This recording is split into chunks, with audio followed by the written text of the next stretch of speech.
Okay, greetings, brothers and sisters. Today is Wednesday, April 30th, 2024 or 25.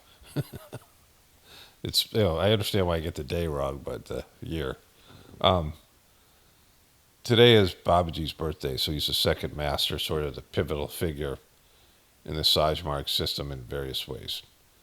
And my wife and I, I rewatched the movie Heretic, and she saw it for the first time, and we've been talking about it quite a bit. And there's a moment in the beginning of the movie, um, a little bit of spoiler alert for the movie. I really enjoyed the movie more a second time because I was prepared for the gross horror stuff, which was limited for the movie. But, like that kind of stuff is always, there's the idea that you'll see something so icky and that it leaves a, impression and just lingers. That's why I don't like those kind of movies, but it was, very necessary for the movie. But there's a movie where he's talking to these two, these sister, whatever they are, the Mormon sisters, who are proselytizing and trying to convert them to Mormonism. And he tells them he found the one true religion, and he doesn't reveal to the end that it's about control, that all religions are about control of the people. That's the one true religion. And, we were talking about how it's such a great movie for all systems of control, which is what we talk about here in the truth community, how people control other people. And, this is a great analogy. This one's about religion, and, a lot of it has to do with Mormonism, but it can be anything. And so it's just a great movie. It's just a masterpiece. But what I want to talk about here is what is the one true religion? And the answer is none of them are, for the reason that the control, because of there are systems of material control, right? So really, when we're talking about the one true religion, we're talking about the best way to connect to God, right? What's the best way? And I have a very unique perspective because, the difference between spirituality and religion is that in spirituality you have an internalized connection to God because divinity is within you. Every religion that believes in a soul, and there are some, religions that are just, goofy, whatever, a small little sects of something. But any real religion believes in a soul, like there has to be a soul. Otherwise, there's no point. Like, if there's no soul, there's no God. If there's God, you have a soul. If there's divinity that exists in an abstract form, what science doesn't acknowledge is there's abstract life. And so when they look for whether there's life on planets, many of these planets have etheric beings on them, right? Like etheric beings that can, certainly are not bound to the planet, but they're not physical life. And so, etheric life can't be measured by material instrumentation, scientific instrumentation. So, there is their etheric life. There's their etheric life, and is our bodies animated by something that's a soul? And it clearly is, from my perspective. I've had numerous experiences with a soul. Like I said, when I was 10 years old and I saw my first dead body, who was my grandfather. My grandfather was a tough guy. He had fought in 2 world wars and played professional football without helmet. Back when they had those leather freaking helmets, and like we still had the helmet. He, paid for $10 a game. He was a fireman, and he, broke his back. Was fighting fires. I mean, it was like an action figure. It was like he was 15 years old when he went to his first war. And he liked it so much he went back for World War II.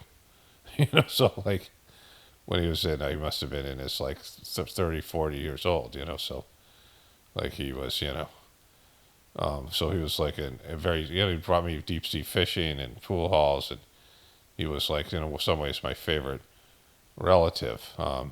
And he did things. He built boats and built fishing poles, and he was, like he was cool. He did things. He had skills and things.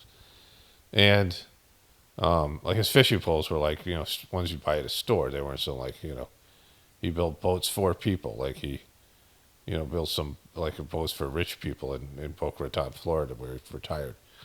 And so he had all these, he had a lot of, things that whatever. And he's laying there, and I see he has lipstick on, and he was like one of these guys that, I mean, there's no way. He's a tough guy, kind of. His corpse, you could see his lips were blue, and they put some lipstick over it, but you can still see the blue lips. And I'm like, what the hell are we doing here? He's just laying there, this slab of, human meat that's no longer inhabited by a soul. And I'm like, he's not here. Like, we're sitting in front of him, and people are going up and touching his hands, and I look at him, and like, that's not him. Like, so, his soul had left, and I had enough, I couldn't articulate it as a 10-year-old kid. I didn't, I mean, the way I would now, but his soul was gone, right? And so that to me was evidence of a soul. Like, whatever was my grandfather was no longer there. It's just, so you see the dead body to realize Elvis has left the building. Like, it's a confirmation that that person's no longer here. You can contact their soul, but you're not supposed to keep it around.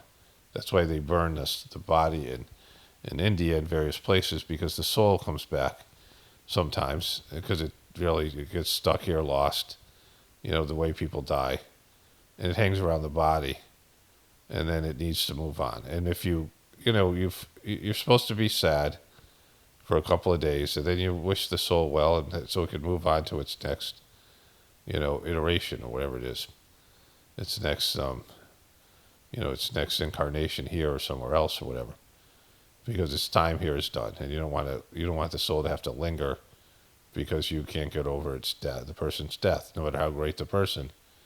You have to, send them on their way for their sake, right? Just it's an act of selflessness, and you can't cling to it. So getting back to it, so any religion that starts off good or whatever, any system of connecting to God has to acknowledge a soul, and that the divinity is within you. So you have a soul, but you're not willfully connecting with it. So it really becomes the system that the religion gives you to connect to God, right?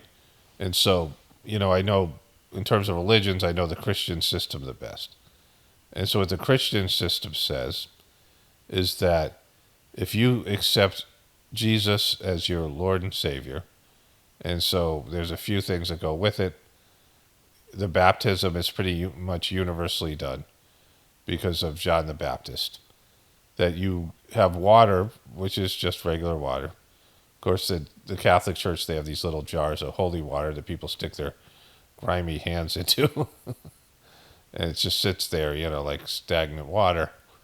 It's like these little marble bowls that when you come into the church, they have them, and you put your hands in the water, and you do the sign of the cross and touch the water to your forehead and your chest and your two arms. You make a cross from your, forehead where probably the third eye is, down to your belly, up to your shoulders. And that's, these very symbolic, but not really much of anything, but you accept Jesus Christ as your Lord and Savior, and he's going to get you to heaven. Like you vow, some loyalty to him, whatever that means, and then when you die, you're going to go to heaven. Like that's the promise. But, like there's various holes in the thing, right? It's not what Jesus did himself. Jesus meditated, and there's lots of evidence to support that. So there's no meditation in these religions. And what Jesus did to connect to God is different from what you're doing. And so it's like he can't meditate for you, which is something, whatever. But that's the system, right? The goal of the system is to get to heaven, right? That's the goal. And to achieve that goal, you have to accept Jesus. So that's that's that. Like, and that's really not very a definable thing, what that means to accept Jesus as your Lord and Savior, because people vow, people take wedding vows. you vow, yeah, I'm going to be with you the rest of your life, and then 3 divorces later, right? So making a proclamation or saying words doesn't make it so. Like you saying, I accept Jesus Christ as my Lord and Savior, does not make it that you do that. You could be doing that because there's peer pressure. You could be saying it with not knowing what it means. You could mean it in the moment, but then, first time you get cancer or some shit like that, you're like, what the fuck, Jesus, right? So, like these things, right? So it's not a real system. And I could go through all the various religions and talk about their systems, but I don't know them, and like each religion has its own system. Like this is the goal, go to heaven, this thing, that thing, whatever. There's this etheric place. And the other aspect is if you don't, do this, you're going to hell. And so the goal is also to keep yourself out of hell. The fear of hell is, some people it's the lure of heaven, the promise of heaven. Some people it's the fear of hell. So these are the things this is a part of the thing where the religion controls you based in fear and temptation.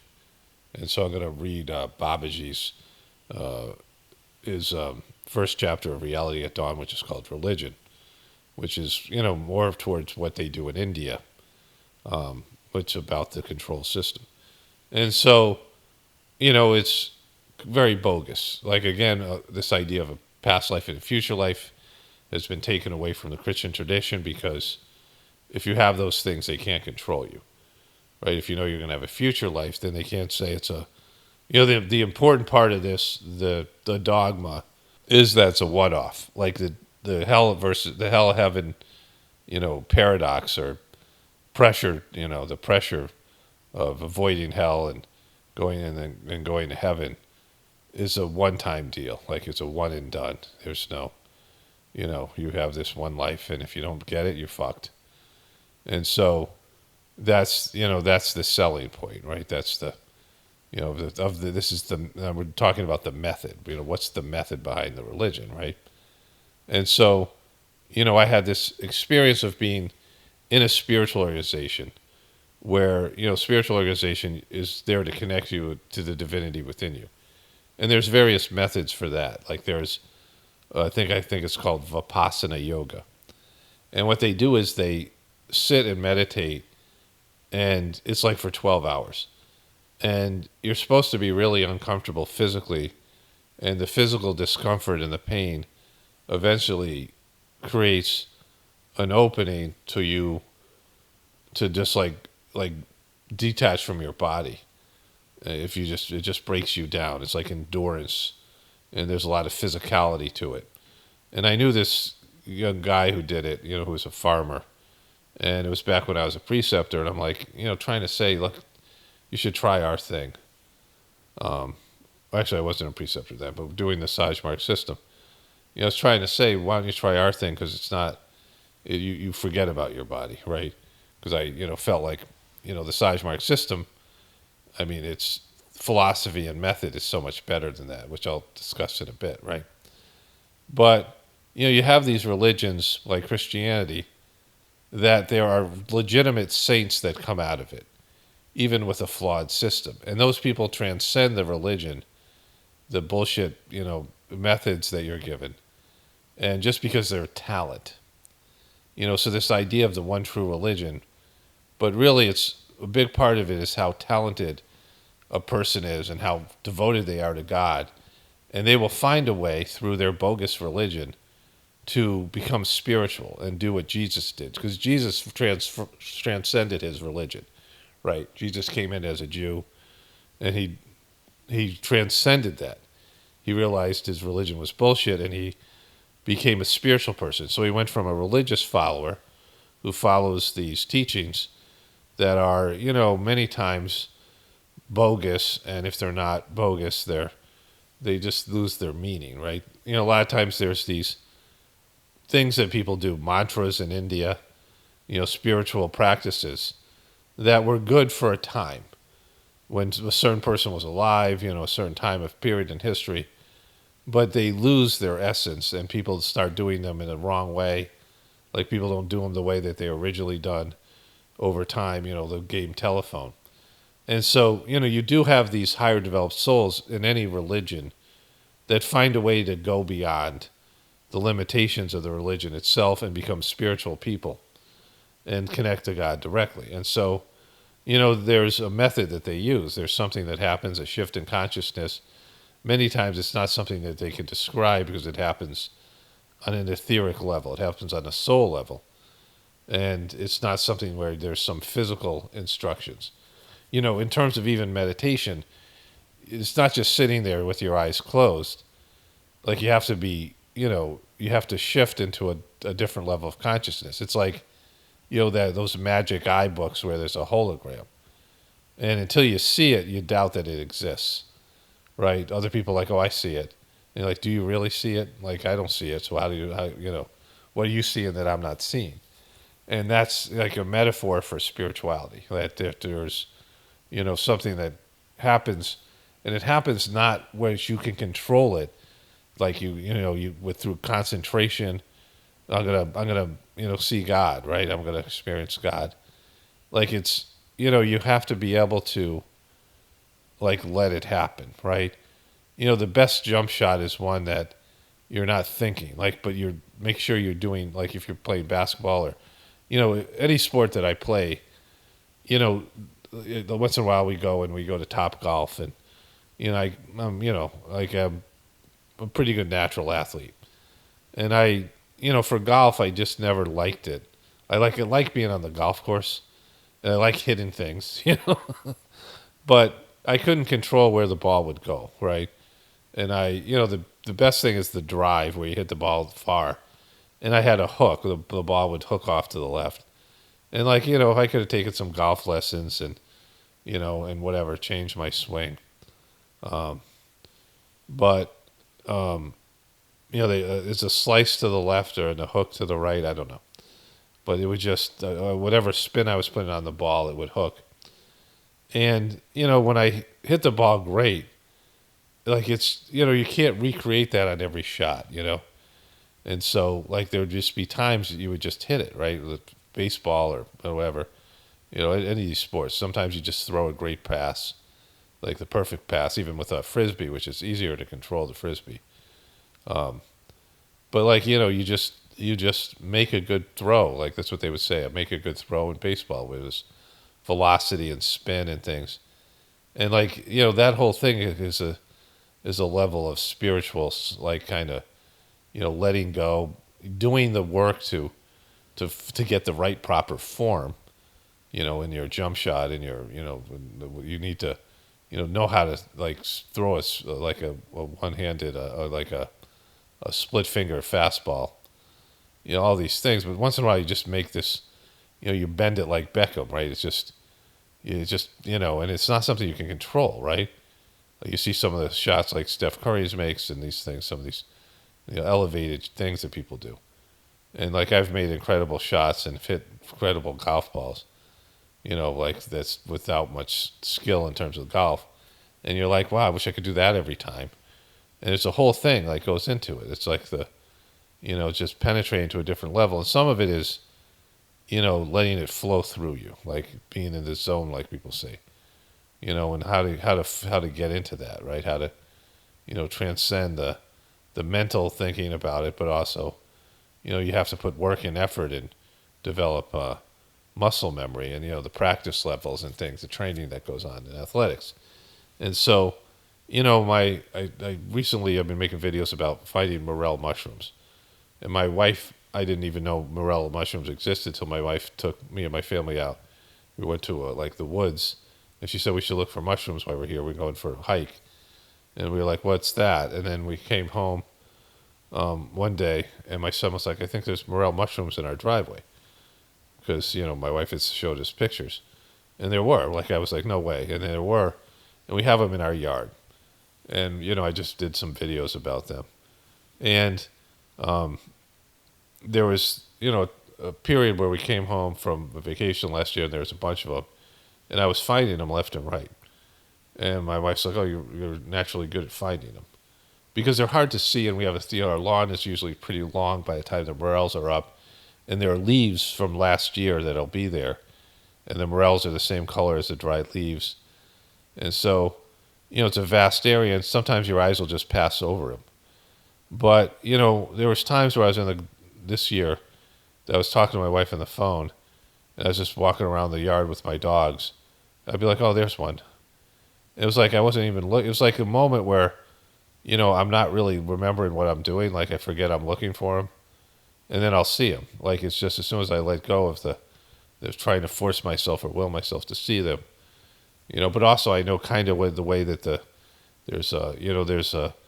mushrooms are really underground, and they have these ones that come up to the mushrooms are like some kind of the sexual organ, like the reproductive part of them coming up to the surface, right? And so, there's like veins of mycelium underneath the ground where there's the mushrooms will follow these veins, and I kind of would so there's both things are there, like a skill level and understanding of what you're looking for, and then letting go and seeing the magic eye, seeing the hologram, and just penetrating to a deeper level, which I've experienced like recently in my meditations. Like after this will be my 32nd year of meditating under the Saj Marg system, and I just have like penetrated to a different level of consciousness. And I can't, it's not something I can control, but it's like wax on, wax off these things where you're doing some sort of other activity. These martial arts, these Shaolin temples would train people. There's this great thing I saw at PBS. It was like this, somebody had put together like somebody's telling a story, and they have some of these images. Sometimes they're still photos, sometimes they're, you see like they're talking about how this kid's going to train with his Shaolin temple, and they show him pounding his fists into sand, and then doing work like washing dishes and shit, and entry level like hazing that you would do to get into an organization, doing shit work or whatever. And he comes back to his home, and he's been doing all these things, and they're like, so what do you learn? Show us something. Show us your kung fu, right? And he just, after like a day or so, he snaps and says, it's a fraud and I'm not learning anything. And he slams his hands down on a big butcher block, and it breaks in half. And he's quit. He's come home. He's quit. And everyone's asking, like, it's this honor that he got to be this, but he was doing all these things that didn't, relate to, he wasn't doing kung fu training, but somehow, when he slammed his hands into the table, he now had this, this ability, and it split the thing in half, right? And so, like, what I'm talking about is, willful effort and devotion, and and then you go through shit, you go through difficulties, and you penetrate to a different level. So there's that element where any system, any religious system, if you have enough talent and you have enough devotion and you have enough, samskaras, past impressions from previous existences, you've built up some spiritual capital, you'll find, saints in all these different religions. These people who have cracked the code, who have, gone up a level or whatever it is, right? Who have ascended to a higher understanding and relationship with God in that shitty religion, in that religion that's deeply flawed because it's a system of control and materialism, right? And I can speak about this with level of experiences, my personal, whatever it is, spiritual evolution, and coming from a system where, before I did the Saj Marg meditation, I was under-functioning. I was like a low-functioning, underachieving, lost person. And there's various things that happened. I was in a Rahu period in the Vedic astrology and things that were, that's part of a plan. But also, the Saj Marg system was transformative for me, the meditation that I do. But in this system, I had the benefit of being around a living master, a higher developed soul, who cracked the code, on the highest level. And then other saints, higher developed people that had, benefited from the system. And then the fourth master of the system got corrupt, and Dodgy, this clown, and, failed. And then is turning into a religion. So I had the great experience being around a living spiritual system that enhance people's ability to connect to the divinity within them. In this, in lots of, in every possible way. An organization that existed for one purpose. And then watching it turn into a shit religion, where it's about control and money and power and bullshit. That's, the opposite of what it blocks your ability to connect to God, right? Where I had to, transcend that and the organization itself because it is shit the bed. Like this guy running into the ground. He's, I would like to call it a cult, but it's too stupid. He's too stupid. The guy who runs it now to pull off a cult. But I saw it happen. So I had, in this life, I've had that experience of having the blessing to be around something real. Of course, I grew up in a religion as well. I was a Catholic, and, my mom had, this is another example of that. So my parents had prayer meetings at our house. And they used to pray, and, it was similar to meditation. My mom ended up doing the Saj Marg meditation. She felt the energy and benefited from it for some period of time. But she had these people come over, and there was 4 or 5 nuns. And there was one who was known as Sister Saint Anne. And she was from Lithuania, but, she spoke like with an American. I mean, she had very little accent. And she was like this 80-some-odd-year-old woman. And she just had this spiritual, you could see like she glowed a little bit. There was these other nuns, and they were all, but they all recognized her as, a real one, like a real spiritual person. And, my mom, I also, she definitely felt, she was a spiritual person, not a religious person, a spiritual one. She wasn't just there, we were counting your moments at church, watching your watch, and can't wait to get the fuck out of there, because everybody in church is having a different experience, right? Some people are being dragged there. Some people are, they fucked up and they went out and they got drunk and cheated on their wives, and now they're, they have to go to church every Sunday, shit like that, right? There's all, they're all having their own, their church experience is different. Why they're there. Some people are there to gossip. Some people are there for the socialization, whatever. Friends there, some people feel God. Like some people are, and again, it's all based in people's talent and their orientation and, whatever they're there for, right? Whatever their personal goals are, whatever that's binding them to the religion. Some people are afraid to leave because, their family does it, and it's just something that, they don't like it, but they endure it. And then some people are actually feeling some presence of God, and each person, it's on their own level of that, right? Because there's many levels of your spiritual journey. But then the other aspect of it is what they're selling you, like heaven and hell, and what the religion benefits from your, money and your work and your, whatever you're doing for the religion, right? The Mormon religion, they pay, these Mormon missionaries are paying to go and expand the religion. They're going door to door selling this thing, and they're paying for their privilege. They're not getting compensated, right? These missionaries. And so there's, what are you doing for the religion? What are you doing for the organization? How are they benefiting? What's the deal? What are you getting from them? And what are they getting from you, right? And so, and what do they promise you? That's the other thing. The promises that, the false promises that you get from religion. So one of the things, and I don't think I've talked about this, some of these stories, at least not a lot. In the Saj Marg tradition, there are 2 goals. There's liberation and mergence with God, where you merge back into the source. You return to the source. The Sanskrit word is mukti, for liberation, and layavasta for emergence into God. And these are well-known goals in the yogic tradition. And in Saj Marg, there's these spiritual points that you go up into. There's if you're getting a black belt, there's these 5 heart points where your soul exists in point 1, then it's moved to point 2, and with each one of these, with each one of these spiritual points, as you move through these, there's various spiritual points. There's levels of consciousness shift and levels of, that you can document that there are changes in you, right? And the last point is called the central region, which is the base of your skull.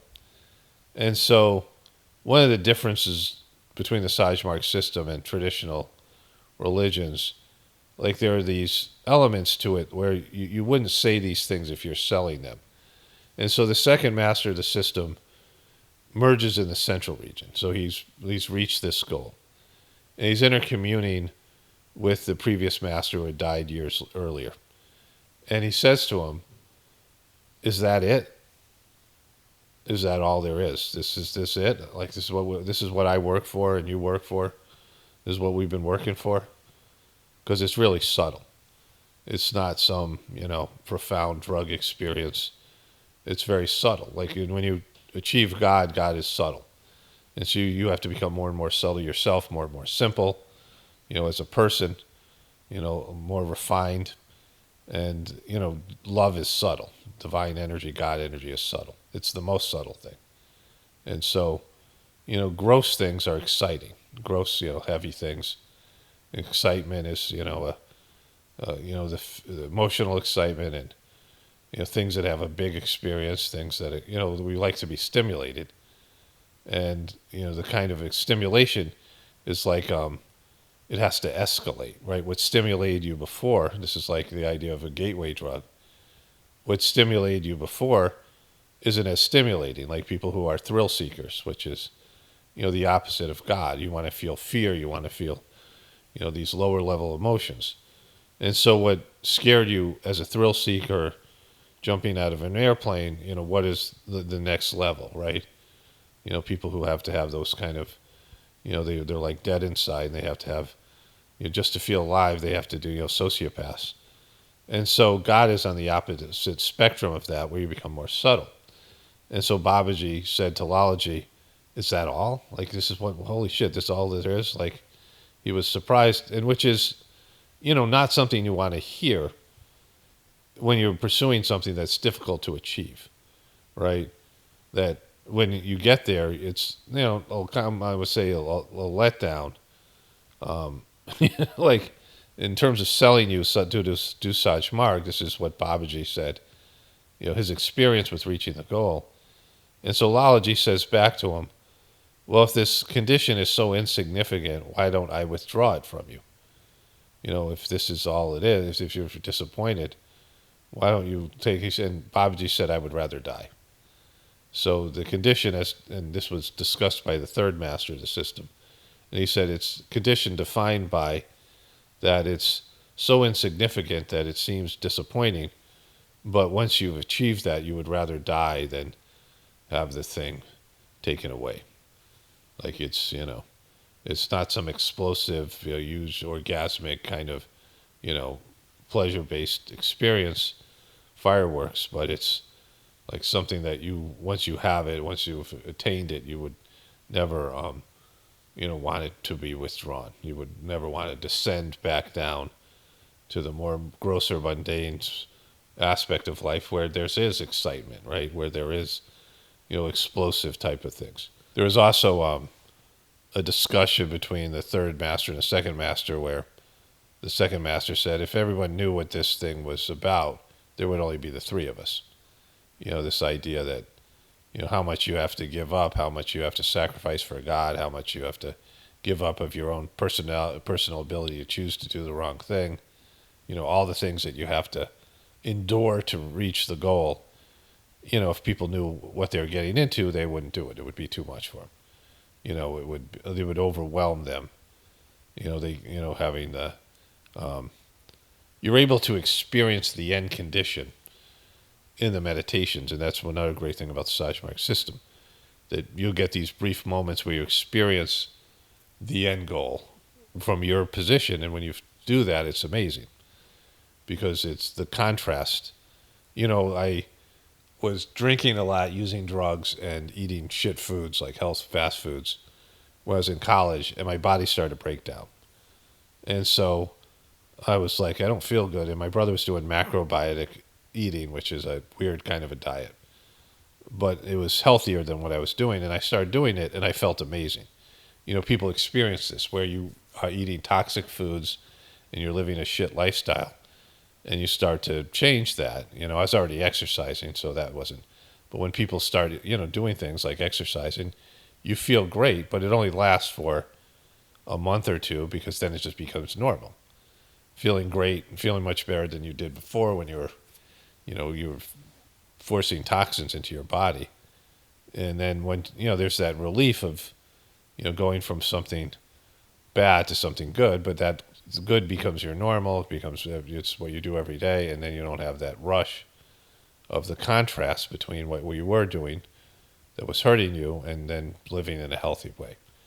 And so that's the issue. As you ascend in your spiritual journey, you reach higher levels, but that just becomes what you feel like all the time.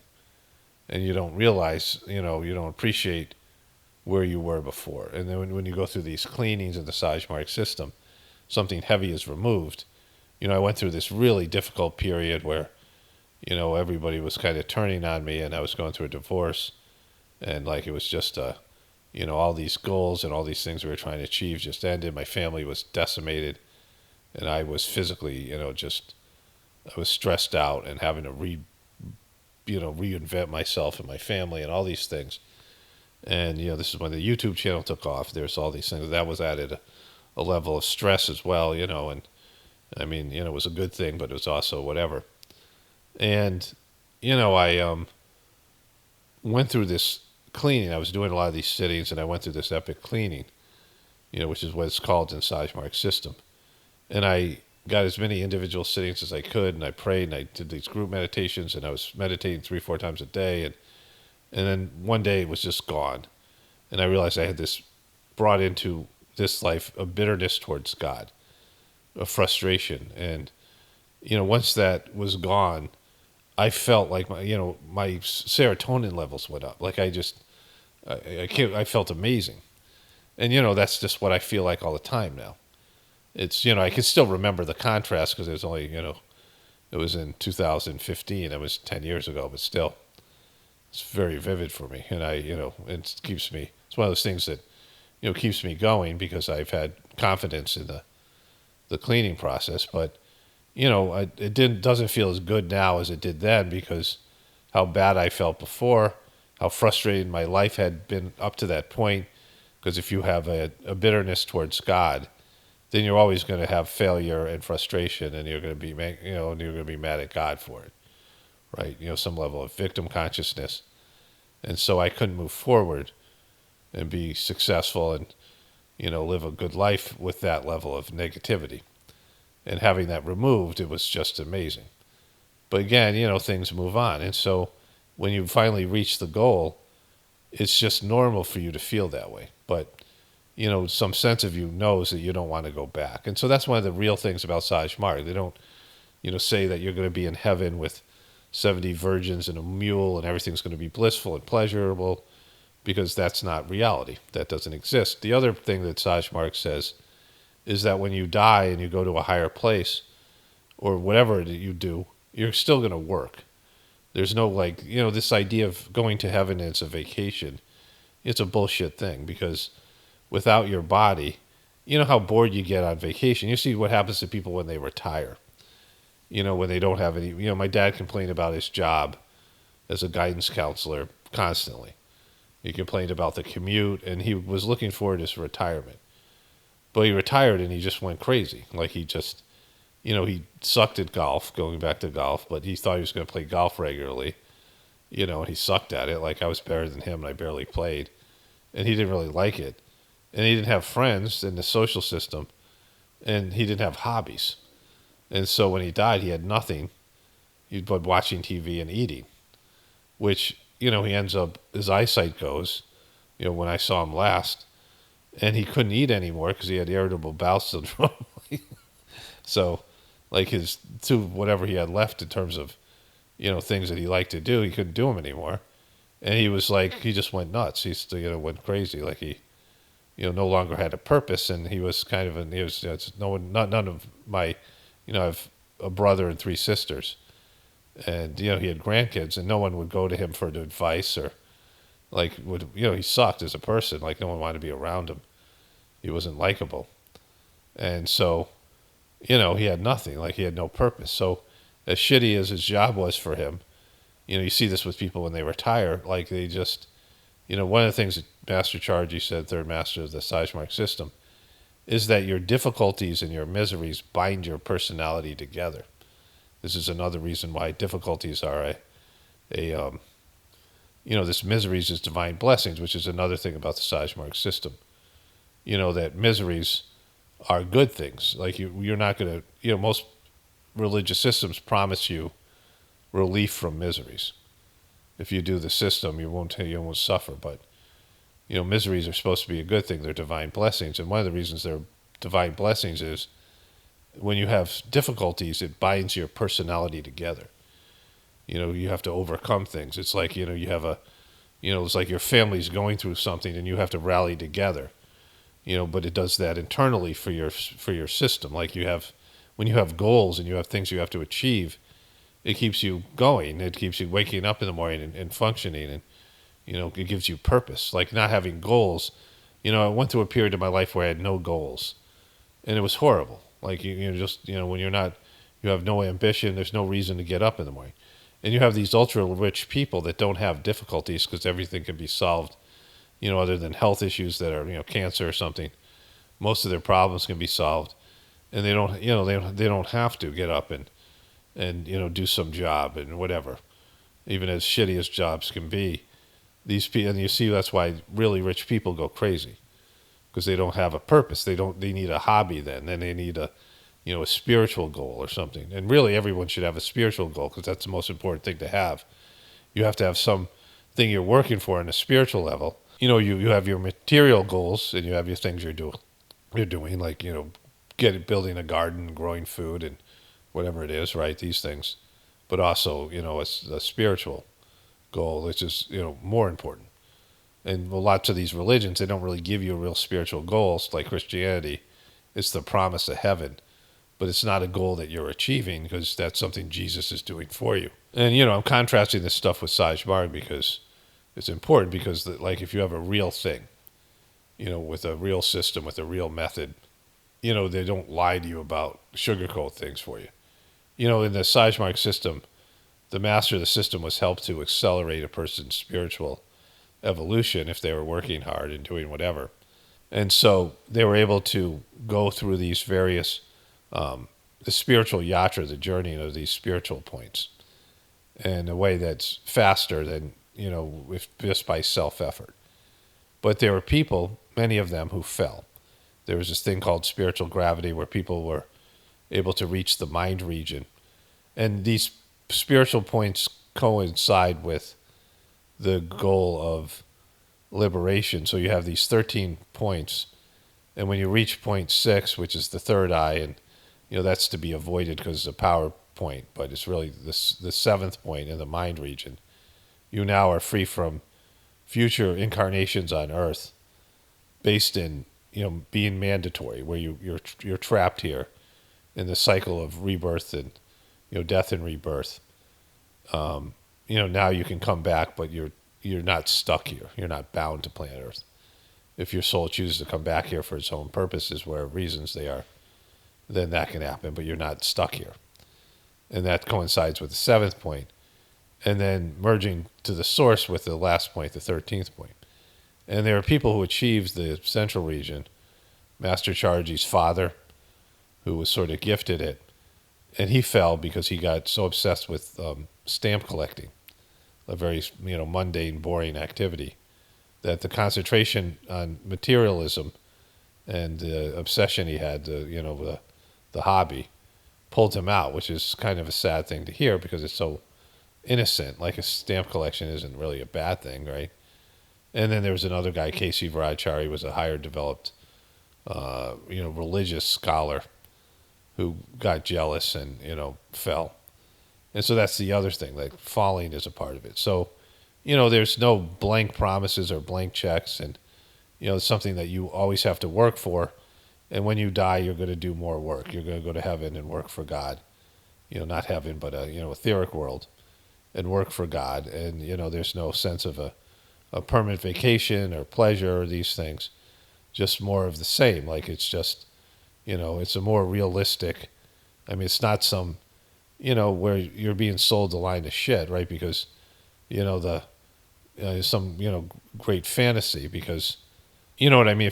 If you're selling religion to people, that's not what you would hear, right? You wouldn't hear this thing about yeah, when you reach the goal, you're going to be disappointed. And if you don't continuously do work and contribute and move forward, you're going to fall back down and these things, right? It's just, and you have to do things. Like you're going to have to, the other thing is you have to develop character qualities, which is 100% your job. The system itself can't give you character qualities. It can remove some of the negative tendencies through the cleaning process, but you have to work to have a good character. You have to confront yourself when you're lying and you're cheating and we're doing stupid shit. That you have to say, hey, I'm not being a good, I mean, it's not something where they can force that on you. You have to come to that yourself, where you have to, look yourself in the mirror and say, I have to be a better person. And you have to do that consistently. It's like it's work. Like it's just a lot of work. It's selling you something where, the system itself enhances your ability to connect to God, but you have to participate. So this is, going back to this idea of the one true religion, you need two things. You need the best system, and I believe the Saj Marg system is the best system because it's, there's adaptations that are, possible in the future that have already happened to it to help it make it better, like for the need of the time and the need of the people. But you can have the best system, but are you the best person? Are you willing to do your path, right? So it's a combination of having, a method, a quality method, the best method, the true method, the vertical path to your connection to God, and then also your commitment, because there's the human error and human failure and human, it's an ego versus soul. Like people are, are they going to embrace their souls and reach for the higher, or are they going to, fall down and make worse choices, bad choices based in their egotistical pursuits of pleasure and selfishness and things. So you have to find the right system. You pray to God to find the right system, and then you have to become the right person. You have to be, you have to have spiritual talent, but you have to work assiduously. You have to be a dog. You have to have dogged effort. When it's needed, and you have to let go when that's needed. And you have to, you have to, do the thing. You have to beat the video game, right? You have to, put in the hours and commit and figure it out. You have to get it done. You have to make the shot, right? Like you have to deliver. Like you have to, it's not like you're trying or toiling. You have to come through. You have to, in these big moments, you have to, make the choice and rise to the level, rise to the occasion, and deliver to whatever's asked of you in that circumstance. Which is, for most people, it just doesn't happen. I mean, people can do it to whatever level, and I'm not speaking from being successful myself at it. I'm still in the working to get it done, but I understand this from everything I've seen about being successful. It's doing the work and putting in the sacrifice, but it's also letting go and rising to the moment. And there's a lot going into it, right? It's not you can use your will force when it's necessary, and then sometimes you just have to ride the flow of things. And it's just there's figuring out in each specific situation what you're supposed to do and how you're supposed to do it, and then finding a way to be successful. And on a etheric level and a spiritual level, it's much more difficult than material success. So anyways, I want to take a break. I'm going to go eat breakfast, but then I'm going to come back and read Babaji's chapter on religion, and then I'll wrap this thing up. Okay, so I went for a walk with my wife, and I ate breakfast. And oftentimes when I talk for close to an hour, getting into the hour range, 45 minutes, I sort of fade out and I miss some of the most important points I was going to make. So, what I was going to say about this is the idea of one true religion is, that somehow you as a human being and as an organization, or somebody as a human being or an organization of people, can speak for God. Like you're the gatekeepers between other people and God. And it's the fucking worst possible idea and scam out there. It's the most devious scam. It's the one that has the most devastating effects because it affects people on a soul level, which is eternal, no matter how bad, how abusive something is on a material level, how shitty it is, crimes and abuse and whatever things done to children, murder, all these things, sexual abuse, all these negative things that people do, poisoning, whatever, destroying habitat, even destroying the world to some extent. Making the world uninhabitable would probably be the worst thing, right? In the material plane of existence. Anything to do with the soul is worse because your soul is eternal. So it's not just, even 1 billion years, it's eternal and negatively affecting the path of a soul or, any of these things that religions end up doing. So that's why they're the worst because it affects people's understanding of God. It turns people against God, affects their relationship with God. So it's the worst. And it's so arrogant to think that human beings can claim trademark or copyrights for God, right? They can say whatever things about their system or their techniques or something, but, to claim that they are the gatekeepers between you and God and you have to bow before them and serve them and do whatever they ask of you, demand of you, because without them you can't, you're not going to heaven or whatever it is. It's the fucking worst, right? And so, like I was saying, there's a method within each of these systems and how you connect to God, right? If you go through each religion, just like with the psychological world, there's different models of how healing happens and how the psychological model views people. How does it say, this whole, these different important points to choosing the right psychological, if you're going to get counseling, your counselor is going to come from a perspective based in these different models of psychological makeup and their view on what is a human being, how does change happen, how does a human being change, what is a human being's psychological makeup. Like behaviorists, it's all rewards and punishment, right? Pavlov's dog. It's all stimulus and consequences and choice, right? And that's why these behavioral management programs are at prisons and treatment centers and things, and these different models. Like Freud has a different model with the Oedipus and Electra complex, and this is how people develop, right? So there's these different ways of viewing human beings and what's inside a human being and how best to help a human being if they're having issues on a psychological level. And so, when I went to my master's degree in counseling, we covered these different models, and it was a well done course study that showed you, what the model thinks, what are their techniques, how do they think healing happens, these are the things, what's their philosophy. And so within spiritual traditions, there is a path to a gateway to connect to God. How does it work? Meditation being, prayer and meditation being the two most shared understanding, but then there's all these other things, right? They add other things, other types of ways to connect to divinity. And so when they say this is the only way to get to God, when most religions say that in one form or another, this is the only way, not the best way, the only way, right? But it's all the same way, right? Human beings have a way of connecting to God. I mean, meditation's a part of it, and there's various ways that each person specifically is designed to connect to their soul, and it's you develop these abilities over many lives as you mature and things like this. You take these things with you because it happens on an etheric level, but you have to transcend the material existence. All these things I was talking about earlier, where you're not trying, you're not attempting. You just gotta, it's like, when you let yourself go, you're standing on a dock or a diving board, and you let yourself fall into the water, right?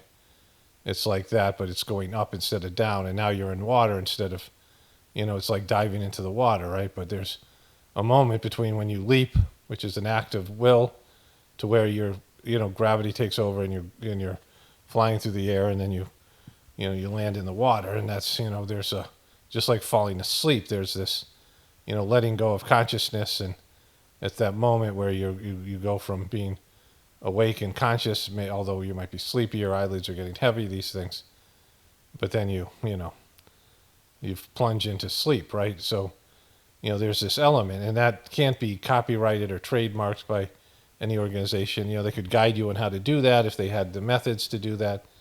They can create environments where it's more conducive, a spiritual place, a holy place where, there's places that are just naturally vibratorily better, by the ocean and by the mountains where people go and, connect to nature and connect to these things, camping outside in various places. Some places have, these spiritual power points, hot spots, and then these buildings where you have a saint, a higher developed soul. If you go over somebody's house who's a practitioner of the Saj Marg system, you can feel the energy in their house from the transmission and cleaning. They create these ashrams. And so you can do these things to facilitate the connection, but each person has to walk through that door themselves, and it's a personal choice, and nobody can copyright it, and nobody can make you do it. Nobody, can prevent you from doing it. It's inside of you. So it's not, these religions that say they're the one true religion, it's all bullshit. When Christianity says the only way to get to God is through the Son, to get to the Father through the Son. Why? Because somebody said it. It's blasphemy, right? It's making bullshit up and saying human beings can claim, prevent your way from heaven, can charge you a fee to get to heaven, right? It's bullshit. It doesn't exist. That can't exist.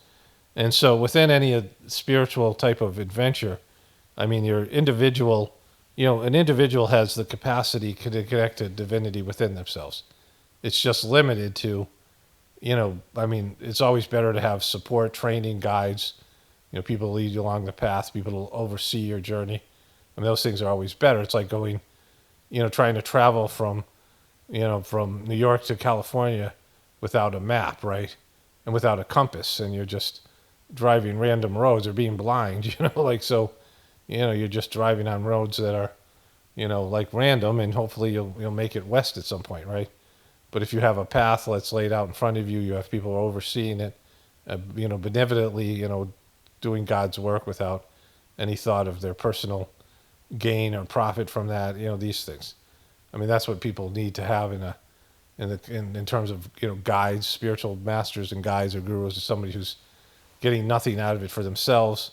They're doing it for, as payment for their own spiritual evolution, as, paying it forward. And like I was saying about the Saj Marg system, when it was working, the organization, you go to these gatherings and you'd suffer to some extent in the beginning. I'm in one gathering now, but it's not as the same. It's not as good as it was when there's actually other people are going to India. But either way, there's a process where it's not like all just some, acid trip or something like that. It's actually, there's difficulties, material difficulties, physical problems, often pain and suffering, that go on before the gathering. Then there's cleaning that comes from that helps, remove some of the negative things that are in people's internal systems that's blocking their path. And through the process of this cleaning, it helps them navigate through all of that stuff. And then there's, the final outcome where a person makes it to where their intended goal and their, the eventual inevitable spiritual outcome. And so, that's another thing, like I was saying earlier, what happens where they're, again, they don't have to tell you all the bad stuff coming in. They don't have to say you're going to suffer and these things. No one, when you're talking about people about Saj Marg, you're like, miseries is divine blessings. No one's going to buy into that shit. So you don't want to exclude them by, selling it as something bad, right? Because it's hard for people to understand that you have to experience the inner condition and the transformation to value the misery, right? The misery is just misery until you feel like you feel grateful for a positive outcome. But the fact that it's there and they're not hiding it, they're not maybe telling you on the first day, but it's, it's not like it's something that, as you go through it, you start to go through what's called cleaning. You're told, yeah, this is normal. It's not like, oh, this is just something that you're, like when people say, you promised me bliss, right? And the Saj Marg system doesn't promise bliss. It promised connection to God and working for God and service, right?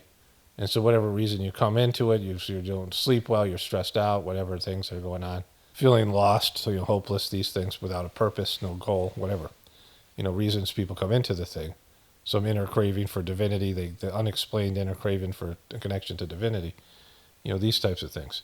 But people come into it for a reason, and then it ends up helping you as you see benefit for miseries, which you avoided up to this point in your life where you have miseries and you're like, what's wrong? Why is this happening? Why is God punishing me? This isn't fair. These kind of things. Why am I suffering these, feelings that people have? Where you say, well, how is this benefiting me? Why should, how can I be grateful for this? What is this silver lining in this thing, right? Why is this, was this instead of being a curse, this is a gift from God. It's changing one's perspective based in, seeing it work, like seeing it actually, like how this is effective, right? And being able to have experience of it now while you're living, not some promise, oh, when you die, this is what's going to happen. You can't, like another reference to the Heretic movie. Death is not, you can experience God now. Anyway, so let me read this thing from Babaji here. Okay, so the second master of the Saj Marg system was not an educated man, and he never thought of himself as an author or somebody who would write a book. But he was tasked with doing so because people wanted books, and so he went into a super conscious sort of state and channeled these books. And the one that's most accessible, it's maybe to be considered the Bible of Saj Marg, is a 100-page book called Reality at Dawn that kind of lays out the practice. It's available online. I'm looking at a PDF. There's a couple of versions of it out there online. But this is, the first chapter is called Religion, and it really didn't strike me when I first read it. Like the rest of the book, I was like, more applied to my situation. But, since then I have really valued it because he's defining the problem with godly pursuit. And a lot of it has to do with what's going on in India, because he was in India and they have a lot, religion's such a big thing there, and there's so much corruption and fake gurus and things like this. So he says this, Chapter 1, Religion. The quest of mankind ever since its birth has been to worship God, to unravel the mysteries behind the outward appearances, and to grasp the fundamental truth. This is the genesis of religion. The worshipper has before his eyes the eternal bliss of paradise, or some similar view, which he aims at in his final approach. There have thus arisen religions in the world with their prescribed forms and rituals, based on personal practical experiences of their great founders. So let me read that again. I kind of butchered that. There have thus arisen religions in the world with their prescribed forms and rituals based upon the practical experiences of their great founders. But after the lapse of thousands of years, when the entire surroundings have changed and life has undergone a radical transformation, the same old forms and principles are being adhered to. This is what I'm talking about. Here. The same old forms and principles are being adhered to. The outer form alone now remains intact, while the inner spirit is lost. The result is that the vehicle of the religion has become hackneyed, and it will not be wrong to say that the present day religion has become only a relic of the past or the bones of the dead. We have really buried true religion into the grave. Only we clap hands in the name of the religion and do nothing else. The real spirit is lost, and only formalities remain in its place. Outward forms and rituals are the only things that remain open to view, which are followed with extreme orthodoxy and tenacity, without even the least touch of reality. The meaning, this is reality at dawn. He means connecting with the divinity within you, which is reality, right? God realization. Our faith in reality has thus diminished to the point of extinction. It is rather twisted into forms and rituals alone. Gradually it degenerates into bigotry or prejudice, which has unfortunately become the permanent feature of the present-day religion. Our blind faith in formalities keeps us in the dark regarding the reality, and unconsciously we have developed within us a feeling of hatred against those who believe in other forms and rituals. There are consequently jealousies, and quarrels among the followers of different religions. India has achieved a political freedom, but self-independence or the freedom of soul is still wanting. The main obstacle is the want of capacity for a broader vision and free thinking. The whole atmosphere is supercharged with prejudice and rivalry. The entire structure of society and culture rests upon the same foundation. Sectional jealousies are the main causes of the downfall of our civilization. There are at least no less than 3,000 castes in India, each forming a distinct unit. These castes were originally the different guilds of workers and artisans organized in order to solve the question of division of labor.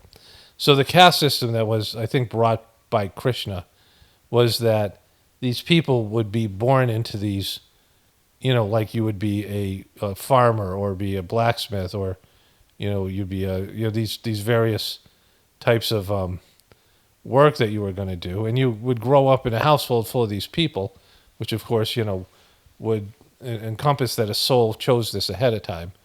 And it would save time in terms of like people choosing their profession and these things.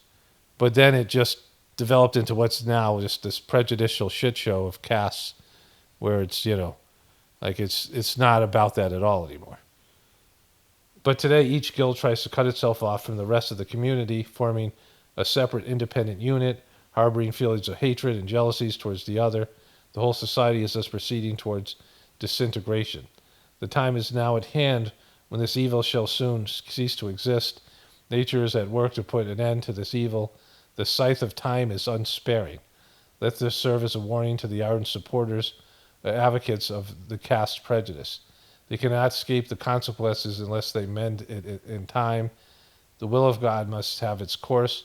Prejudice is the greatest evil, rather the deadliest poison towards spiritual life. So there's a lot here. Let me reread that again. There's a lot of quotable things here in this book, and certainly for Saj Marg people. Prejudice is the greatest evil, rather the deadliest poison to spiritual life. It keeps one confined to himself, losing all access to a broader vision. It creates narrow-mindedness, and all prospects of development and progress are lost to those who pin their souls to it. Prejudice breeds hatred towards others and is nothing but a feeling of false superiority in the disguised form. If you nurture this evil, you thereby add one more link to the existing chain of egoism. Consequently, you remain farther away from reality. The realization of the limitless thus becomes an impossibility. Universal love, the very fundamental basis of religion, having disappeared altogether, the religion which was generally considered to be a link between man and God has now become a barrier instead.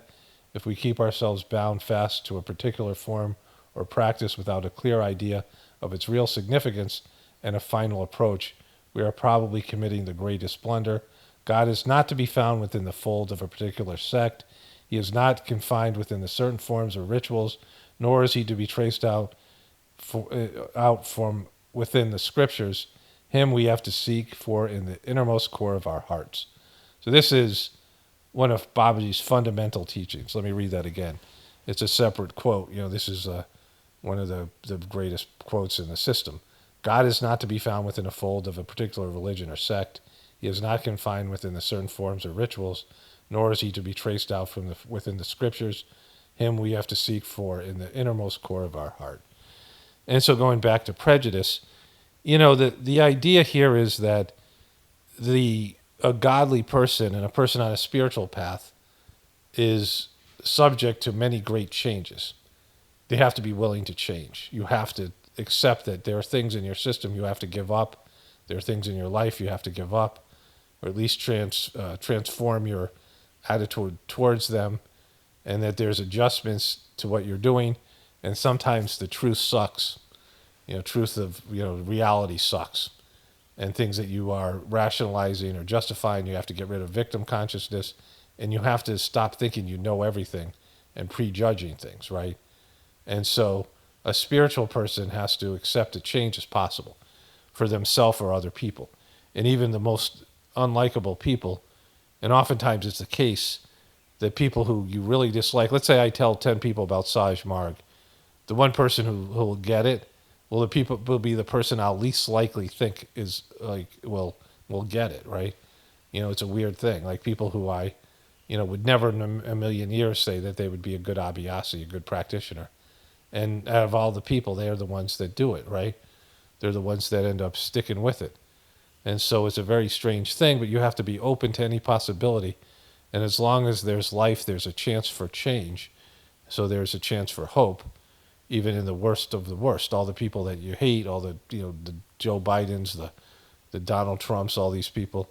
We expect God to forgive us of our sins, or our issues. We expect those things, that God will love us no matter what. I mean, most people have an understanding about this, but that applies to everybody. But also only if they're changing, right? Only if they're embracing it. I mean, you can't, if they're going on just doing more bad shit, then they're, I mean, you just, it's a predictable outcome that people will tend to do that. But there's times that people change. St. Paul, who was the third master Chargi was St. Paul in a previous existence, and he remembered that moment where he fell off the horse on the road to Damascus. He had a conscious past life memory of that. But remember, he was somebody who was persecuting Christians, and then he saved the Christian church. Chargi himself said that, St. Paul, if there was no St. Paul, there would have been no church. Christianity would have folded back into Judaism and would have disappeared. And I don't know if that's a good thing or a bad thing, but it is what it is. And he did the same thing for Saj Marg. Like his tendencies and abilities as St. Paul in that life were on display in this life, which is kind of interesting. Like the same thing he did in terms of managing the organization and these things, he had already have previous experience with it. But anyways, this idea of prejudice and thinking and the Saj Marg state is a state of divine ignorance where you're asking God to show you the truth in every moment. Where most of us, we look at things and we have a past experience, we have memories, we have a mind, we have a brain, and we look at things and we understand them from our past experience. And that's where prejudging comes from. We stuck our hand in a beehive, and then we oh man, we got stung.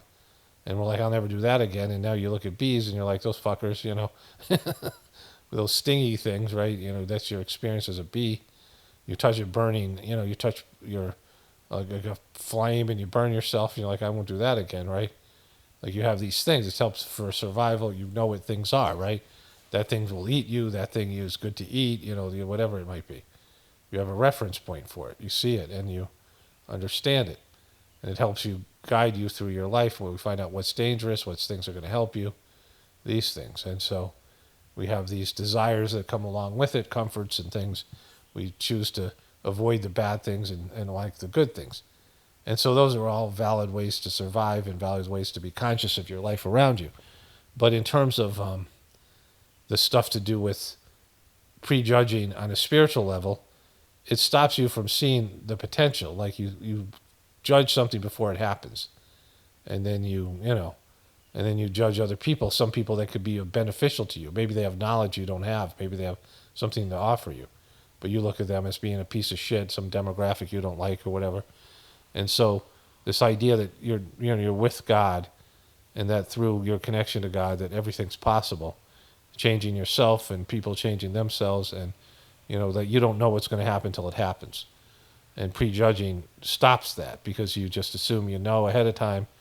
And so this is where divine ignorance comes in. There's no enlightenment where you know everything, that you just look at everything with fresh eyes, and you ask God, what do I need to know today? What's to do the work that you want me to do, what do I need to know? And just go about your business that way, almost in a state of, like that movie Memento, where that guy lost his long-term memory. And so you just approach everything with fresh eyes, and the only, which would be complete ignorance in a bad way, unless you can connect to God in such a way where God can inform you what to do. And so you're getting it straight from the source. This is what you need to know about this subject. This is what you need to do about it. And then you just go about what God told you to do, right? So you're just looking at everything with new eyes, with fresh eyes. And, that's there's the level that I described through memory and things, which is a stage.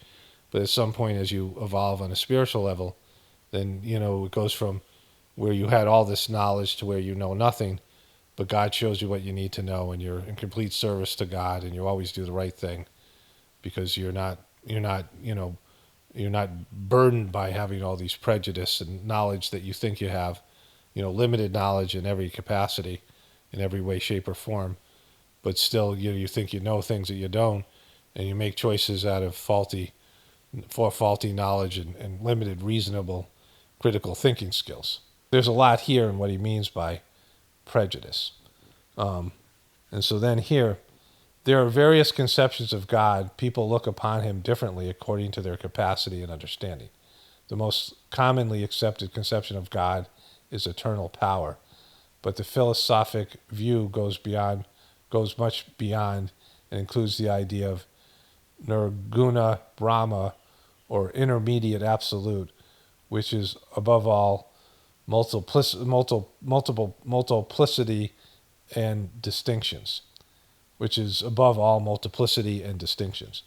It is the ultimate cause of substratum of the existence, the superactive center of the entire manifestation of the absolute base.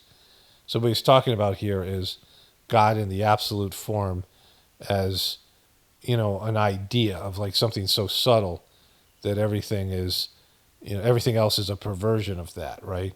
Like we think of good things, powerful things, but God thinks God is power, but no, God really, the absence of power, right? God is strong, God is powerful, God can do everything, God is, but in like as you penetrate to the levels, God is in a sense nothing. Everything comes from God, but it's like you cut open a seed and there's nothing there in the center, but the tree comes from it, right? So this idea, the absolute, which is the multiplicity of distinctions, is the ultimate cause of the substratum of existence, the superactive center of the entire manifestation of the absolute base. It is beyond quality, activity, or consciousness. It is also known as the Parabrahma. It's also known as the Parabrahma. See, some of these things you would have to be trained in yogic philosophy or understand these terms. Parabrahma. Brahma is the god of creation. So there's the Brahma Mandal region, which is the mind region, which I referred to earlier. There's the heart region. There's the mind region. And there's a central region. And when you get to the center, God is the most subtle. And God is without form or substance or quality. God's just pure God, the essence of love, undefinable because you can't compare it to anything else. You can't compare God to anything else. God doesn't have a peer or an equal or an opposite where you can say, that God is water, so, the opposite of being in the desert. Like if you were trying to describe water. What does it feel like being wet or being with God, being immersed in God? You'd describe water as, something, right? But it would have opposites, like being wet versus being dry, right?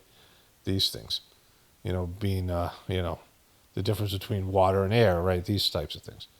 But since God doesn't have any qualities or form, there's no way to really describe God. We see the universe with all its diversities and differentiations, and we are led to believe in its creator and controller. Okay, so some of these terms, we don't have. Christianity is so simple, and we have very little spiritual training, and so there's these vast knowledge about God in different forms, and like God is this or that, but they're, you go to deeper levels of it, and so there's much more of this in Indian terminology. We are led to believe its creator and controller. We call him Ishwar or Saguna Brahma, in parentheses, determinate absolute. We think of him as a formless external existence, which is omnipotent and omniscient, and possesses all the finest attributes. He is the effective cause of the world, and he is also its preserver and destroyer. This is the three ideas of Brahma, Shiva, and Vishnu, right? The three elements: creation, destruction, and preservation. It is only when viewed from this lower standpoint that God, as the God of religion, becomes the object of worship. This is the final approach to almost all religions. So far, God is conceived of as the Nirakar, or formless, but possessing certain attributes, right? So God has no form, and yet he has attributes. Like God is great. God is kind. God is powerful. These things, and these are all like when you understand God is nothing, right? God is it is the merest of existence, right? The most subtle thing in the universe. And all these qualities certainly are God. You could describe God as everything because everything comes from God. Without God, there's nothing. And yet God himself at the base is nothing, right? And from this, this most subtle, merest, thought or merest, whatever you would call it, like this, this slightly above nothingness, right? This, this stir, this merest thought, all this other stuff comes from. And so, it's like religions are going to want to define God as something that's appealing to you. Like if you're a warrior, you want a strong God with big muscles and a sword, right? If you're a, animal lover, then God is nature and, sitting there with like hummingbirds flying around and butterflies and, whatever it is, right? Depending on what you believe is the higher thing. Like what do you think is, what do you worship? What appeals to you? Do you like power? Do you like nature? Do you like femininity? God as a woman, as a mother, right? What do you think is the higher qualities? And then they tailor the religion to describe God as that, so you'll follow their religion because those are things that appeal to you. This is the final approach to almost all religions. So far, God is conceived of Nirakar or formless, but presenting certain attributes. This is in itself a difficult idea for the common folk to grasp. They therefore try to secure an easier approach by taking up to a more tangible form. Some therefore think of him as seated on the highest heaven, administering justice, benevolence to all. Others think of him as an all-pervading power controlling the universe. Thus, by degrees, we are in a way gradually drifting from the Nirakar or formless aspect to some tangible form, or Sakar. Much has been said in religious books about the two conceptions, the Narakar and the Sakar, the formless and then the formed God. And so you understand that they have words for these things in India. This is why India has, superior religious knowledge and history, because this doesn't exist in Christianity and in the West. This idea of God as being formless, these things, right? And then, of course, the multiplicity of gods. These are cosmic functionaries, but even in the terms of Christianity, you don't worship God, you go to the Son, right? You go to the Son, not the Father. And so, there's all these ways that people have relating to God. And in India, they have a lot more of this knowledge because there's all these, there's thousands upon thousands of years of research and all these various saints and higher developed souls and, exploring the many facets of spirituality and divinity. There's more in your eternal universe than there is in the external universe. Thus, by degrees, we are in a way gradually drifting from the form from Narakar to formless aspect to some tangible form or Sakar. Much has been said in the religious books about the two conceptions, the Nirakar and the Sakar, but really both the conceptions, as generally understood, are greatly misleading. Really, God is neither Narakar nor Sakar, but beyond both. Those who treat him as Sakar limit the limitless within the bounds of a form or a shape. The result is that they cultivate narrow-mindedness and remain forever within bounds. If we take him as Nirakar, the very idea brings to mind the limitations of the attributes as creator, controller, and destroyer. Even the idea of God as power or energy is still a limited conception, like the Force in Star Wars. We now go on ahead to the idea of non-entity or zero. Thus, we are in a way somewhat away from reality. Zero is a concept that didn't exist. In mathematics all around the world, it was something that was introduced by India, right? No one understood something without any value, the absolute zero, right? And so this was an Indian concept. We go ahead to the idea of non-entity or zero. Still, we are in a way somewhat away from reality. What then?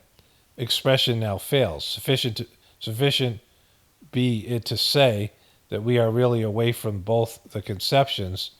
We may think of ourselves to be in the right direction.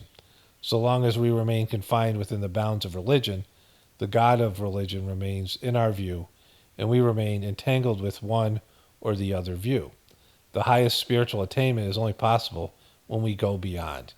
In fact, spirituality begins where religion ends.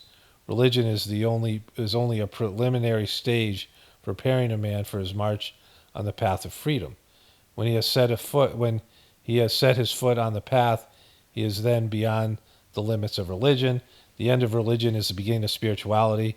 The end of spirituality is the beginning of reality, and the end of reality is the real bliss. When that too is gone, we have reached the destination. This is the highest mark, which is almost inexpressible in words. This is another, beautiful quote from him. The end of religion is the beginning of spirituality. The end of spirituality is the beginning of reality. The end of reality is the real bliss. When that too is gone, we have reached the destination. That is the highest mark, which is almost inexpressible in words. The worship of gods and deities is in the various forms is a crude development of the same Sakar theory. God is a form. Worship of every power of nature and even of the mountains, rivers, and trees is further degradation of the same view. What a pity. Instead of worshiping the master, we are worshiping the servants, ignoring the master entirely, and we are not prepared to hear even a word against our set prejudices. The result is that today we find so many sects and creeds, each worshiping its own god or goddess in a particular way. Evidently, the goal before their eye is not even liberation, but in most cases, deliverance from some particular form of misery or some material gain. People are driven to such forms of worship either by the force of circumstances or through the faulty guidance of those who are themselves in the dark of the matters of self-realization. Lord Krishna has made it clear in the Gita that worship of gods may lead you only to their sphere only. The Let me read that again. Lord Krishna has made it clear in the Gita that worship of gods may lead you at the most to their sphere only, which is limited one and far beyond the point of liberation. So if you worship the god of destruction, then you can have just destruction, right? Or if you worship any of these different, how there's even in Christianity there's Saint Christopher or whatever that's there that you watches over when you travel, or like there's these different saints you pray to for this thing or that thing, right? It's like you can thank God for everything, or say thank you apple, thank you tomato, thank you wind because I'm hot and it feels good, or thank you sun, for all these things. They're all part of God. And so, going back to it, they themselves have no capacity to go beyond. The approach of their devotees beyond this point is therefore out of the question. Because that's like if there's somebody or some cosmic entity, they're limited to their job. The sun is limited to what the sun does. If you worship the sun, you can only get what's limited to the sun, and there's so much more out there beyond the sun, right? So this is the thing he's talking about. I've illustrated this point more clearly in my book, The Efficacy of Raja Yoga. He has 5 other books. They're all available in the complete works of Ramchandra in PDF form on the internet. Mechanical form of worship commonly adopted by those hankering after gods and goddesses to serve their worldly ends is also another absurdity. It is no worship at all. They only play the part of the laborer, so to say, and at the close they get their day's wages for the physical labor done. The solid material form of God entertained by them in the mind of the worshiper with faith and devotion leads to internal grossness, and if the practice continues for a long time, they become more and more solid, barring their approach to reality. The results in such cases is evident to almost every eye, and ancient sages, finding worship of the immaterial absolute a difficult task for the masses to start with, had devised certain convenient means for their uplift. They made a start by taking up something apparent in the solid form, which the masses could easily grasp or understand. So what they would do is they would transmit divine energy into an idol. He's talking about idol worship here, or some of these other things. That's one thing he's talking about. And people would go to the idol and they would feel the energy, the love energy, the God energy. but they took it as worshiping the stone instead of it being charged, because most human beings, even now, particularly now maybe, don't have the ability for abstract thought. So talking about God in an abstract way was just too much for them to understand. So you have people who are more primitive, people who are here for the first time, and so they have to understand God as powers, God as nature, these things. But it's only a starting point. And then, as you evolve in your capacity to understand things, and like on an abstract level, then you can understand God as not some guy sitting on a throne. God is man, right? The way that Christians define him, or God is a physical son, right? Because God is neither of those things. God is, doesn't have physical form. And so the things which could be easily grasped or understood were different people. For the people of the lowest standard, they adopted something in the parent solid form. For others, more elevated, some abstract form, splendor, light, or any godly attribute was introduced to start with. For highly cultured minds, a subtle idea of God was enough. Thus, it was only for the people of the lowest standard that they adopted the solid form, such as pictures or images, and they too only as a temporary measure. When they attained some progress, they gave it up and embarked upon the next stage, taking up a finer form. It's just like teaching writing to a baby, making her move the pen around the prints of letters. After a little practice, the process is given up, and the baby is able to write independently without the help of the prints. Thus, the solid form, or the image, was to be adopted for beginners for only a time, after which they came to the next stage. Besides, the image set up for the purpose was fully charged with spiritual force, so that those sitting by it in devotion and worship gained some of it through its constant radiation. Now persons of caliber having power to infuse the image of the spiritual force are rare, although the process of pranama prastita still continues as a matter of mere form. The result is the places and images thus charged thousands of years ago have by this time almost lost all of their effect, and consequently no particular gain is derived by those going there for devotion and worship. He's talking about idols here. It is, however, beyond doubt that the process was introduced only for the people of the lowest standard with little brain, who could not otherwise devote themselves to the Lord in any way. It is but certain that those practiced, if tenaciously followed to the last, defeats its very purpose and does not provide any spiritual advantage. The Saint Kabir has nicely expressed the idea in the following lines: "If by worshipping stone one can reach God, I shall be ready to worship a mountain. But for this purpose, the grinding stone which grinds the corn to feed the world, it may feed the world may be better." So, he's saying this stuff about idol worship, which became, again, where people just got entrenched with it, coming in life after life, worshiping the same idols and not evolving to something more subtle. To my view, those who stick to this sort of worship throughout their life are wading deep to the mire of ungodliness. It's extremely difficult to extricate them out of it. In course of time, after constant practice, they become so firmly rooted to that they cannot even think of getting away from it at any stage. They remain at a standstill. They do not want to get rid of the ideas that are already imbibed. Further, they apply their power or thought and make them stronger and more solid. Everything casts a reflection in a form similar to its own. If the thing is subtle, its reflections will also be subtle in character, and if it is gross, the reflection will likewise be gross. We concentrate on a solid thing, we are sure to become ourselves inwardly solid. Great havoc has been wrought by teachers who have presented to the ignorant masses everything they have learned from the holy books in hard and solid form. It destroys the reflective power of the mind. If one develops such a horrible state, he is gone forever. He loses his approach to the broader vision, and the capacity for further progress becomes extinct. Such a person may be compared to the frogs in a well with little fields of activity, and what they consider all and enough.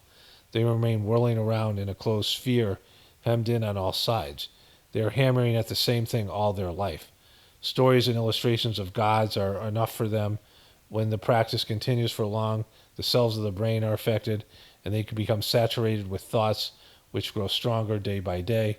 Finding the whole nervous system is affected. The external opacity gradually creeps in and completes the work. They are now completely impervious, both within and without, to the passage for the divine light. Their approach to the innermost is completely barred. I shall prefer to call them living stones. The hardened crust which they thus develop keeps them aloof from the slightest association with anything higher or finer. They are spellbound by its effects, which they consider to be spiritual stage, although in fact they are far away from it. My personal experience in the spiritual field has revealed to me that it is pretty hard and tedious task to shatter the hard crust created by such forms of practice from the hearts of those coming to me for spiritual pursuit. If one wants to free himself from these bondages of the soul, he necessarily cleaves it off the layer of grossness, and solidity settles over his mind as a result of these stupefying practices. You've met people like this, right? That are just complete stones and they're impervious. You know, they might seem nice on the outside, but they are completely hard-hearted and they don't feel anything and they don't feel love or anything. And you know, they're just they're like human stones. Like everything bounce off them. You can't communicate with them. You can't connect with them. They are like impervious, as he said. Everyone's met somebody like this, unless you are like this, and then then you're having another form of worship commonly thought to be advanced is to sing or recite in chorus lines in praise of the gods and goddesses they worship. People assemble in the parties at the late hours in the night, sing in the chorus at the top of their voice, disturbing the calm atmosphere of the night. They think they are by discharging a pious duty or injecting, as they say, into the ears of so many as they can, the sacred name of God. Not only this, they sometimes make use of a microphone or broadcast the sound that are totally unmindful of discomfort or inconvenience it might cause to a person who may possibly be in need of quiet repose. And their day's tiring labor, illness, in quiet repose after their day's tiring labor or illness. It may at the same. So people are blaring this shit on microphones in the middle of the night, which I'll talk about when I'm done reading this section. But it's fucking annoying as hell, and people are trying to sleep, right? And these people are thinking they're connected to God, and they're whatever they're doing is when people hear it, it helps them be connected to God, but it keeps you from sleeping because it's loud as fuck, right? It may at the same time be offering serious disturbance to those who practice meditation in the calm hours of the night. Moreover, the practices generally followed today is of no great utility in our spiritual progress, and consequently no substantial gain is derived therein. The chantings of many Sanskritians, people who know Sanskrit, may be compared more appropriately to the groans of a sick man, which only offer him a temporary consolation, but do not particularly relieve him of the pain. So these chantings are of no avail to them, except they are charmed by the effect of the sweet melody, which helps to draw their thoughts for the time being to the ideal in the view. No matter whatever we think or contemplate, produces vibrations within. Now, whatever we think or contemplate produces vibrations within. I'll start back there in a second. And so in India, they have these temples. They think that they can blare their music in the middle of the night will thus attract people. And so at the ashram in Chennai, there was 4 or 5 temples within the area that were blaring with very low quality speakers. This singing, and I don't like the singing. This kind of, you don't understand it. It sounds like gibberish. I mean, to me it did. I don't love the Indian singing. This was poor quality. And it's in all hours of the night. And I had no idea when I read this the first time what he was talking about. But I'm there in India my first time, and I'm just going through it. I'm going through a cleaning. I'm irritable. I'm very American. The Europeans, like, you hang out with mostly people like, from Europe or America, these things. You just are grouped together. And I'm sitting there with these Danish women this older Danish woman, this nice Danish girl. Her parents were Abhyasis, and she was just like a nice spiritual person. And there's this woman. I ended up arguing with her 20 years later, and I'm like, oh my god, this is horrible, right? Um, this moaning and this speakers, and it's just poor quality. And the ashram is very peaceful, and there's the sounds of India that blend together. The horns are often very pleasant, in terms of, but they're beeping all the time because of their lack of traffic rules and fucking lights and things. And there's nice sounds there, and there's all these cool birds, and the crows really have a cool call, which you can hear in like these tropical places. The crows have a different way of speaking, different way of communicating in these parts of the eastern part of the world, and just all these other birds and sounds, right?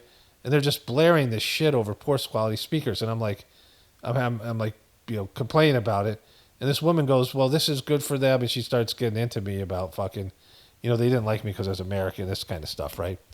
And I'm like, it's Babaji talks about this in the first chapter of Reality at Dawn, which I had read like 4 times by then. And I was like, do you read that chapter? Like, he says there's no benefit to this thing. And it just bugs people, which it is. It's bugging me, right? And like, and I didn't, it wasn't like it was irritating. And I was in it, when you're in an irritated cleaning type stage, it's worse. But I could see where it's just fucking bullshit, right? And we got into it, and, and I didn't care. I just like was already irritated, so I didn't mind fucking, saying things to irritate. And this nice girl goes, "Please stop." And so I said, "All right, well, I don't want to fucking wreck your time here." So I didn't pursue it. And there was like, I wasn't going to win the argument. Like, there's no winning, because this one was just obnoxious like I was. But anyways, like, this is a real thing. And so here, where did I leave off? Whenever we think or contemplate, whatever we think or contemplate produces vibrations within. When these vibrations multiply, they create power which gushes out with a sound.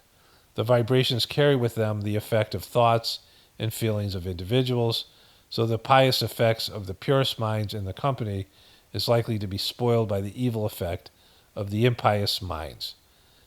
So this is, if you are with other people and you're spiritual and you have spiritual thoughts, but you're with people who have negative, unspiritual thoughts, there's vibrations coming from them and from you. They'll feel good because you're, providing for them some sense of peace and good feelings, and they're going to bring you down because they have shitty vibrations coming from them. So the pious effects of the pure minds in the company is likely to be spoiled by the evil effects of impious minds. The undesirable element must therefore be kept away, and its full advantage is derived from these performances. Such was the practice followed by this guy Chantayana Mahaprabhu, who held Sanskritians congregational chants with a party consisting only of those thoroughly known to him for the goodness and piety. The performance was therefore conducted behind closed doors, and no outsiders were allowed in. Sanskritian congregational chant, in fact, does not offer means of preliminary advancement, but is rather helpful only to the extent after sufficient advancement. It is the most effective only when conducted in a congenial atmosphere, overflowing with pious thought. It may also serve as a recreative change after serious mental practices. Moreover, unfortunately today, the idea too kept into view during these practices is not the highest. In most cases, they only remain along in a close touch with the idea of gods in the physical form, keeping in view their gross body and activities. The effect of this gross conception is nothing but internal grossness and opacity, which they inhale all along during the practice. A gross conception will necessarily keep you within bounds and limitations. A final approach to the absolute freedom can never be possible. This is the only reason why, in spite of years of practice, they find themselves at the lowest level of attainment. They are, to say, searching everything in a stagnant pool where even oxygen necessarily for their upkeeping of life is wanting. They also made this pool their permanent abode. Proper light is needed to make pearls. When we must strive for order to secure absolute freedom from the bondage to become the lightest and the finest, closely corresponding with the godly attributes and securing complete similarity with him. The nectar of real life is for him and him alone, who brings himself up to the standard required for this purpose. That's kind of, a lot of that's probably hard to understand for people. When I first read this book, it took me multiple times because I just, the thing with the temples, I had experience with Indian culture, and, there's so much more knowledge there and spirituality and so many different levels, like he's talking about here, right? There's the idol worship, but then there's there's chanting, there's people chant Om, there's people who do these Sanskritian choruses, and all these things have a positive effect, a vibrational effect, but then, that becomes too gross at some points, and there's something more subtle. And that if you're on your path, you start these things and you practice them one by one until you're ready for God in the absolute form of nothingness, right? So that's the end of the chapter of religion. Okay, so a kind of weird thing happened. I've read these books multiple times. The first two books I read were the complete works of Ramchandra, which include the book I just read from, the chapter of religion from Reality at Dawn. And I've read Reality at Dawn separately. I had that book separately, so I've read that more than the other 5 books. And the other book was My Master, written by Charji about Babaji. And, I was swore that the idea of fear and temptation were in Reality at Dawn, but they were in My Master. And like I said, I've read the books multiple times, and somehow I conflated those two things. So it's interesting to me, not probably so much to other people. But anyways, here it is. This is, my take on the one true religion, because, there is none. And this is, all the information I have on that subject. Only spirituality will save this world. It's Paramano, definitely pointing for the apocalypse. And the ascension, everyone have a blessed day and be grateful.